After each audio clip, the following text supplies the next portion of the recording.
Good afternoon, everyone. My name is Benjamin, and today I wanted to, of course, update our map for the forecast and apologize for missing out on Wednesday and Friday uploads. I was doing a little bit of research for how I was going to proceed with those, as well as just catching up on some real life stuff. Anyway, so it finally happened. I believe it was Hyrule Dragon or somebody in the comments was asking what I would do if my model ever showed a state as dead equal, and it finally happened with Wisconsin. Here's the proof. If you are wondering, there's probably some sort of rounding error, and one side does have an advantage over the other. I haven't checked the actual numbers without the rounding, but honestly, I'm rounding it to 2 decimal places because I honestly don't think I'm going to need anything less than that, anything more precise than that. So yes, we're bringing up the toss-up for once, and yeah, bravo, we have Wisconsin as a toss-up. We'll cross that bridge when we get here. Well, we finally got here. Anyway, so the big news last week was the Mueller report was finally released with some redaction on Thursday. And I read most of it over the weekend. And the truth is, Barr wasn't wrong, but he also kind of sugarcoated it, if that makes sense. It's a little bit more likely that the actual conclusion was that due to department practices, we will not state belief as to whether or not Trump committed obstruction of justice. Which is probably what Barr should have written, because that's the stance Mueller took, is that department practices prevent him from stating definitively. I think most people, when they look at the conclusions of the Mueller report, would say, yeah, it's kind of hard for them to say that there was no obstruction of justice. That said,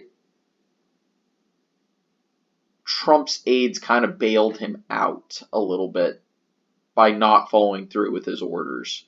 I think it would be reasonable to understand why someone would want to proceed with charges of obstruction. I think it would be perfectly reasonable. That said, I can also understand that it's a little bit sketchy because Mueller concluded that while there was some sketchy contact with Russian nationals, there was nothing that would amount to collusion. So I'm going to stand with that conclusion from my report when Barr actually released his letter, which was a really quick read. This report wasn't. Now, as for whether the report should be released unredacted, I don't think so. There's definitely going to be classified material on there, and I think it needs to remain redacted, or else we could release some department practices that will better allow people to hide criminal activity in the future. So I'm going to go, and I'm just going to say that we've got enough information on this as it is. If you want to proceed and charge him with obstruction of justice and let, the impeachment and trial in the Senate process go, that's perfectly okay. If not, that's cool too. I'm pretty sure progressives are going to want him charged. People like Pelosi are going to think it's much worse to handle it through impeachment and just let the voters decide. I think that's what Pelosi is going to want to do. I'm interested to see how it plays out. And as for Howard Schultz, I really do think he's leaning to, it's more likely than not that he does declare. He's touring a lot of states. You can actually check out his campaign, his website. It looks suspiciously like a campaign website. Just saying. It even includes the where his book tour is taking place, and yeah.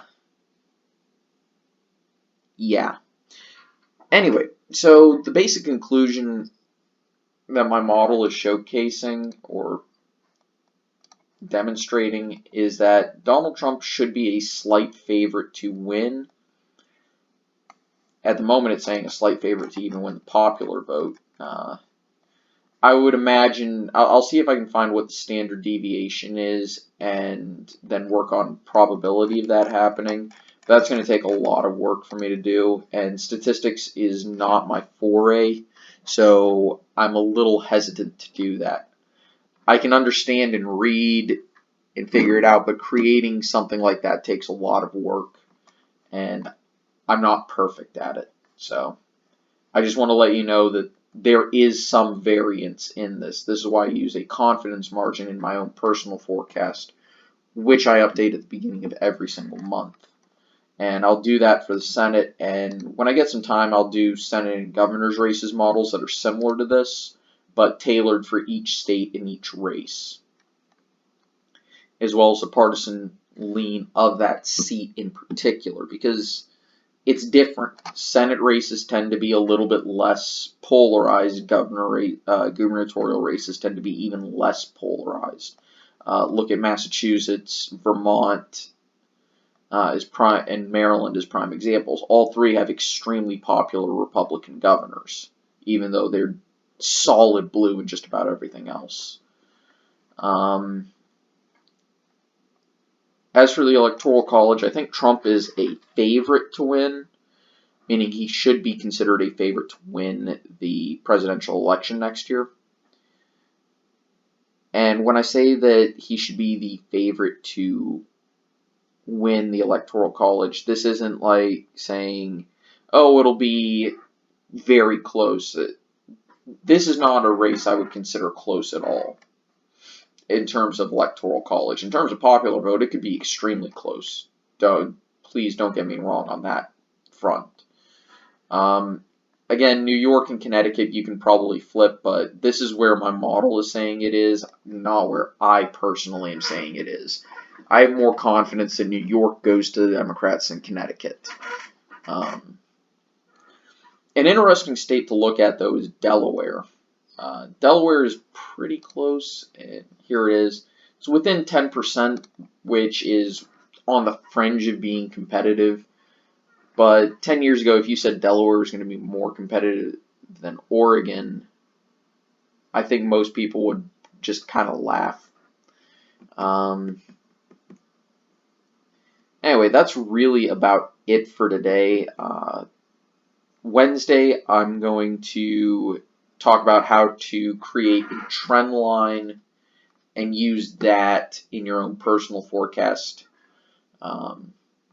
Because trend lines are very important. And Friday, I'll be covering the election of 1824, which was and the first political realignment between our first political system and our second political system, because it's very important. And I want to talk about how swings are not necessarily one election. Realignments aren't just one election. Anyway, thank you all for watching. Hope you enjoyed. I'll see you guys next time. Take it easy. Bye.